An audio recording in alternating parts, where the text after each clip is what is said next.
Hello everybody out there on the internet. I'm Dakian. This is currently Monday the 22nd of January 2018 and I'm here with my weekly rundown of my painting. And I'm starting off by showing you the first things I completed this week. These are four little frog people. These are Reaper bones. And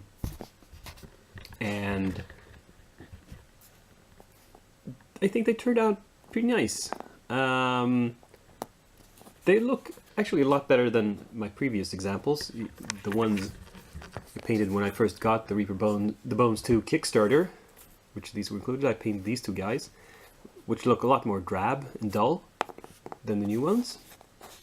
I learned from my mistakes. Decided that I wanted some brighter frog people. Bullywugs, I think I'm going to call them. That's what they're called in D&D. And while painting these, I also learned something, or rather drew a conclusion about varnishing.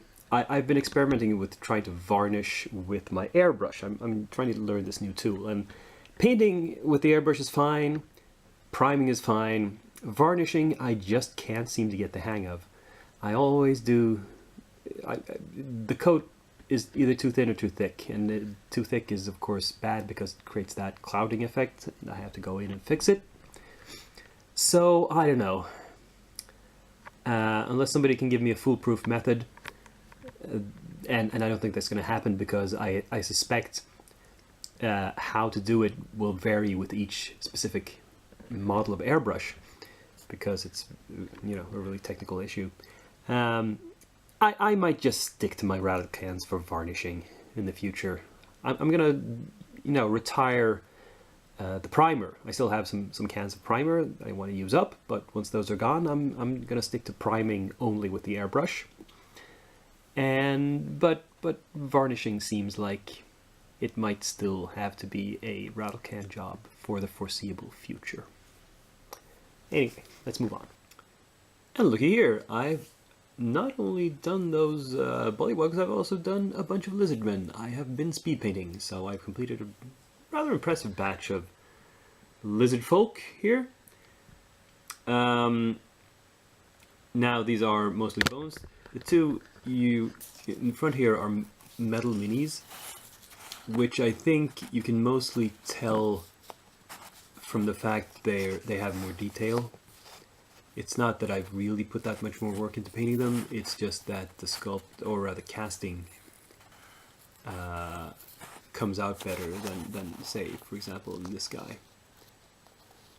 Though you know, these later model bones are not bad. They're okay.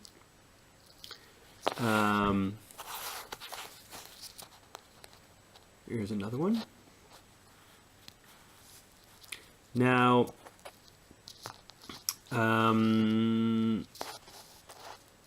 you'll notice that I learned my lesson, and I varnished these with my classical rattle can method instead of trying to use the airbrush. Now, if you compare these to some of these I have painted previously. So here's an old one, and you'll notice that the color's not exactly the same.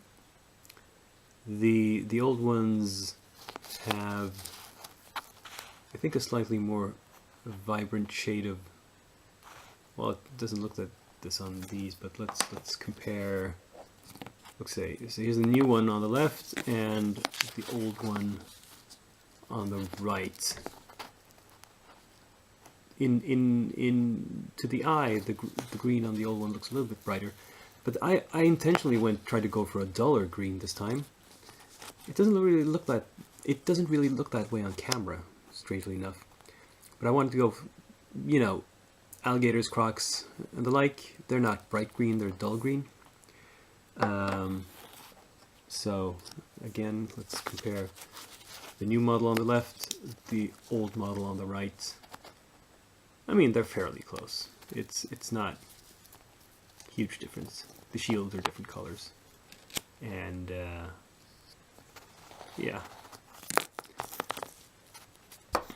So anyway, that was a large collection of guys finished, and I haven't shown you all of them in detail. I'll post still pics at the end, as always. Well, as my new standard is. Yeah, I'm pretty happy with my progress this week. So let's look at the work table. And here we have a lot of new stuff, newly assembled and primed.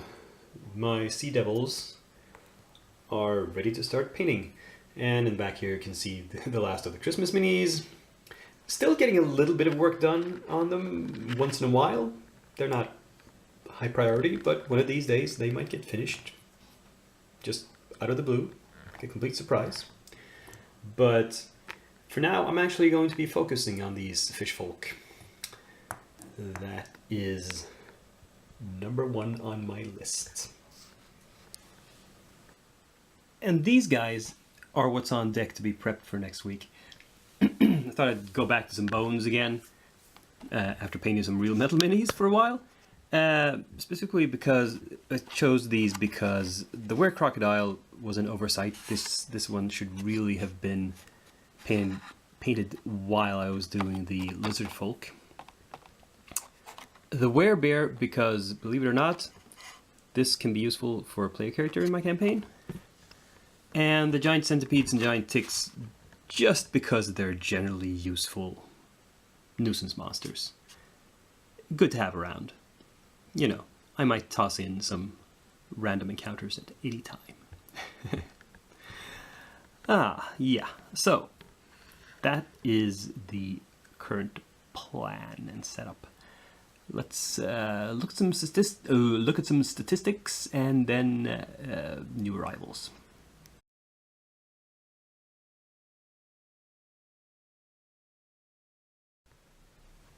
And finally, yeah, you guessed it. This is the third and final of my orders from Reaper that I placed during their December promotion. So this one was a lot more varied. Let me dump this stuff out and try to sort it, and we'll see. Yeah, so to begin with, get 2 more copies of Ametrine Earthlite, because that was the monthly promotion. Then we have 2 copies of the Winter Elf, which was the daily promotion. And then this row of guys, you'll see maybe a theme in the names. These are all pirates, because who doesn't like pirates? And here we have a couple of sea elves. So, a nautical theme running through these. Then we have a barbarian, that simply because I liked how he looks. Then we have a half-orc, a sort of, and some evil dudes, some villain types that, like the pirates and like the sea elves, these might come into play in my current campaign. Let's not give too much away. This guy, this samurai, however, I'm thinking of maybe using for one of the player characters. So these are not villains. However, Mariziel here is, yeah, I'm afraid she's going to be a villain, even though she's a hero in the Pathfinder game. Now, the stocking this time, actually, I didn't get another Christmas tree ornament. I got a lump of coal. Hooray! Something different. And then we have, again, oops.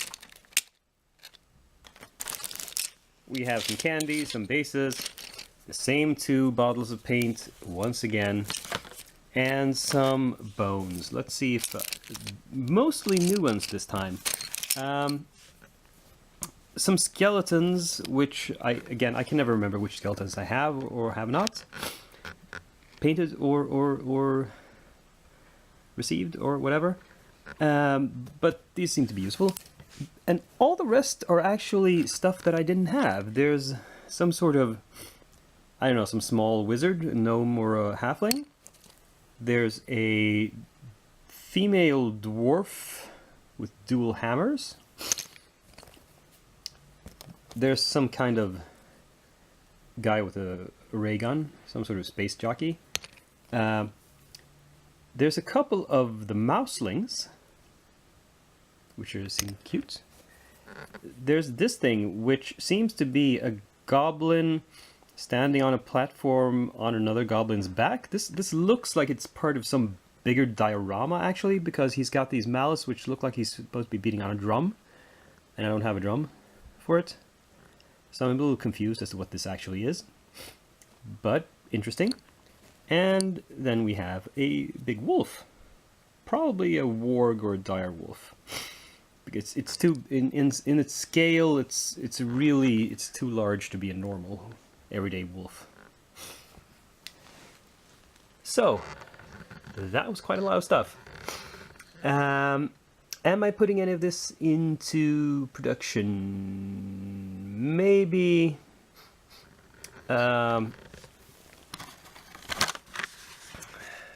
Maybe this guy for one of my players. That's what I think might get started soon. But otherwise, that completes my December haul from Reaper. And starting next week, there will be other stuff arriving to show you. Though I'm afraid still some Reaper miniatures in some cases, but oh well. They are a very prolific company. Yeah, that's the video. Click like, as always, subscribe if you haven't done so already. Share the video if you like it, comment. And I will see you next week. Until then, this is Dakian, signing off.